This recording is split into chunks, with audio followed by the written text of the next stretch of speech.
Hi friends, మన cute బేబీస్కి cute చిన్ని hair bands పెడితే చాలా అందంగా ఉంటారు కదా. ఆడపిల్లలంటేనే ఇలాంటివి ఉంటాయి. సో నేనేం చేశానంటే మీషోలో ఆర్డర్ చేశాను నా బుడ్డితల్లి కోసం. మీషోలో నాకు ఫస్ట్ ఇది వచ్చింది, అయితే నాకు ఇదేమీ అంత కంఫర్ట్ అనిపించలేదు, బాగుంది అనిపించలేదు. సో మళ్ళీ సెకండ్ టైం ఆర్డర్ చేశాను. సెకండ్ టైం ఏమో ఇది వచ్చింది. ఓకే, ఇది కూడా బాగానే ఉంది, బట్ నాకేమీ వాళ్ళు చూపించిన ప్రోడక్ట్ వచ్చింది అనిపించింది. ఈసారి ఏం చేశానంటే నేను షాప్సీలో ఆర్డర్ చేశాను.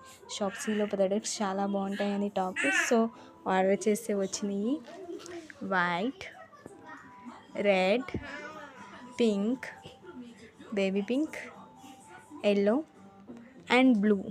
Very colourful and so cute అన్నమాట. చాలా పెద్ద ఫ్లవర్తో. ఇది జస్ట్ నాకు 110 రూపీస్కి మనకి షాప్సీలో దొరికినాయి. థర్డ్ బర్త్డే సేల్ అని వచ్చింది, దాంట్లో జస్ట్ 110 రూపీస్కి నాకు ఈ 6 బ్యాండ్స్ షాప్సీలో